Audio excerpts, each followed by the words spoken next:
BNP জনগণের সঙ্গে প্রতারণা করে না, এটা হলো পরিষ্কার কথা। কারণ আওয়ামী লীগের নেতা কর্মীরা বহুত কিন্তু দেশে আছেন, এটা আমি আপনি অস্বীকার করলে হবে না।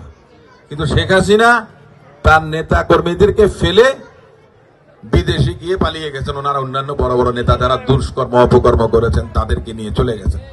আর ওইখান থেকে মাঝে মাঝে হঠাৎ করে মানে উনি উদিত হন, হঠাৎ করে উনি ভাইসা উঠেন, আইসা মানে একটা হুঙ্কার দেন, আর হুঙ্কার দিলে মনে করেন যে ওনাদের নেতা কর্মীদের উপরে, ওই যে সাধারণ মানুষ তাদের তো ক্ষোভ আওয়ামী লীগের উপরে, শেখ হাসিনার উপর ক্ষোভ, তাদের মানে সাধারণ কর্মীদের উপরে জনগণের ক্ষোভ নাই। কিন্তু যেই মাত্র আপনার হাসিনা ওইখান থেকে আওয়াজ তোলেন, এই তখনই মনে করেন যে এই দেশের সচেতন জনগণ ওই হাসিনারে না পেয়ে ওই নেতা কর্মীদেরকে মনে করেন যে আক্রমণ করে। এই জন্য বলতেছি, আওয়ামী লীগের নেতা কর্মীরা দয়া করে হাসিনারে মেসেজ পৌঁছে দেন যে আপনারা আমাদের দরকার নাই, আপনি আল্লাহর রাস্তায় মুখটা বন্ধ করেন।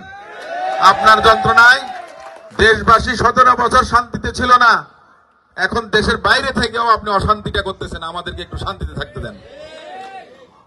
ওনাদের উদ্দেশ্যে বলে, ওনাদের নেত্রী কত বড় মিথ্যাবাদী। উনি গত 2 দিন আগে বলছেন যে উনি জানতেন না উনি বিদেশে আসবেন, উনি ভাবছেন যে ওনার নাকি গোপালগঞ্জ নিতে আছে। আল্লাহ বাঁচাইছে গোপালগঞ্জের লোকজনদেরকে। শেখ হাসিনা যদি গোপালগঞ্জে যাইতেন তাহলে বাংলাদেশের জনগণ গোপালগঞ্জ পুরা মারায়া সমান করে দিত। গোপালগঞ্জবাসী আপনারা শুকরানা নামাজ পড়েন যে আপনাদের দেশের মেয়ে আপনাদের গোপালগঞ্জে যায় না, ইন্ডিয়ার দিকে চলে গেছে, নাইলে আপনাদের কি অবস্থা হইতো আপনারা বুঝে নেন। আরেকটা জিনিস, উনি যে কত বড় মিথ্যাবাদ, কত বড় ঠকবাজ। ওনারে প্লেনে উঠতেছেন, উনি প্লেনে উঠতেছিলেন না? হ্যাঁ, কি C-130 একটা প্লেনের মডেল, উনি প্লেনে উঠতেছেন। গোপালগঞ্জ হলে তো উনি হেলিকপ্টারে উঠার কথা, উনি প্লেনে উঠলে গোপালগঞ্জে কি পানিতে নামবো ওই প্লেন? ওই যে প্লেনে উঠতেছেন উনি দেখতেছেন ওই গোপালগঞ্জে কি এয়ারপোর্ট আছে? গোপালগঞ্জে তো এয়ারপোর্ট নাই, তো উনি কেমনে ভাবলেন যে ওনারা গোপালগঞ্জে নিতেছে? কত বড় মিথ্যাবাদী। এই যাদের নেত্রী এত বড় মিথ্যাবাদী নিমকহারাম, সেই নেত্রীকে বাংলাদেশের প্রত্যেকটা আওয়ামী লীগের নেতা কর্মীর প্রত্যাখ্যান করা উচিত। তাদের নেত্রীকে মেসেজ দেওয়া উচিত, আপনার রাজনীতি করার আর কোনো অধিকার না। উনি রাজনীতি আসলে করেন নাই, উনি এদেশে এসেছিলেন ওনার বাবা হত্যাকাণ্ডের প্রতিশোধ নিতে। উনি দেশের জনগণের জন্য ওনার কোনো মায়া দয়া ছিল না। লুটপাট করেছেন, দেশের সম্পদ বিদেশে পাঠিয়েছেন, ব্যাংকগুলা খালি করেছেন, আইনের শাসন ছিল না, ক্রস ফায়ারে আমাদের হাজার হাজার নেতাকর্মীকে খুন করেছেন, লক্ষ লক্ষ নেতাকর্মীকে জেলখানায় দিয়েছিলেন। আজকে সেটার পরিণতি ওনার হয়েছে। মরহুম সালাউদ্দিন কাদের চৌধুরী সাহেব ওই যে অপরাধ ট্রাইব্যুনালের বিচারককে বলছিল যে মাননীয় আদালত, এই আদালত যেন কন্টিনিউ করে, এইখানে একদিন হাসিনার বিচার হবে। ইতিহাস কাউকে কোনোদিন ক্ষমা করে না। শেখ হাসিনার বিচারও এখানে হয়েছে, ফাঁসির আদেশও হয়েছে। আমাদের সরকারের কাছে আমাদের আহ্বান, জুলাই আগস্টের যে অভ্যুত্থান হয়েছিল তার পরবর্তীতে দেশের জনগণের সবচেয়ে বড় ছিল কি? বিচার এবং সংস্কার। বিচারের রায় হয়েছে, সংস্কারও আপনার ইনশাল্লাহ হবে।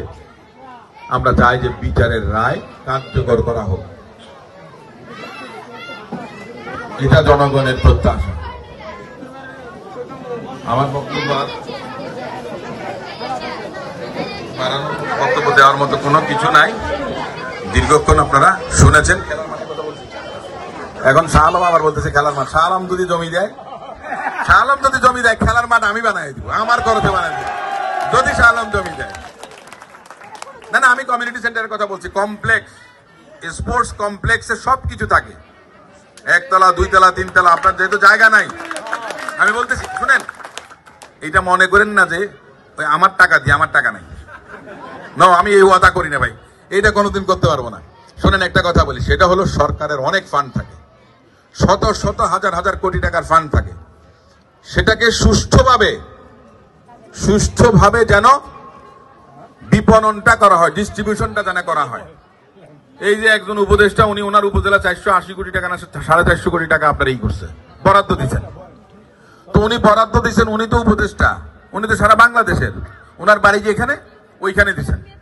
আর একটা কথা বলি, সেটা হলো 144টা মসজিদ মন্দির মাদ্রাসায় একজন উপদেষ্টা ওনার মন্ত্রণালয় থেকে 3 লাখ টাকা করে অনুদান দিয়েছেন, 4,29,00,000 টাকা একজন উপদেষ্টা দিয়েছেন। এইখানে উনি ভোটার হয়েছেন, এখান থেকে নির্বাচন করতে চান।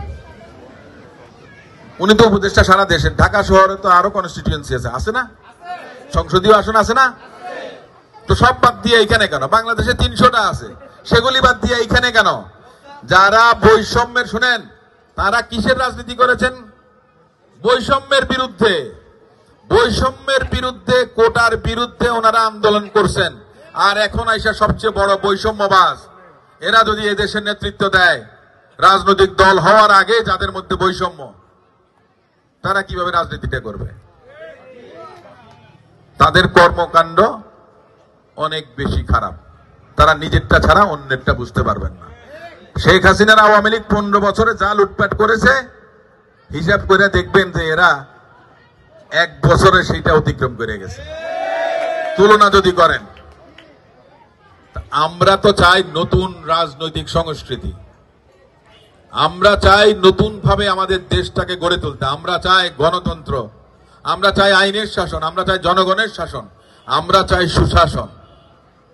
আমরা যেমনটা চাই হাজারীবাগ মাদক মুক্ত, আমরা যেমন চাই ছিনতাই মুক্ত, যেমন চাই চাঁদাবাজ মুক্ত, শুধু হাজারীবাগ 14 নম্বর ওয়ার্ড না, আমরা সমগ্র বাংলাদেশে সেই পরিবর্তনের ঢেউ তুলেই ছাড়বো ইনশাআল্লাহ।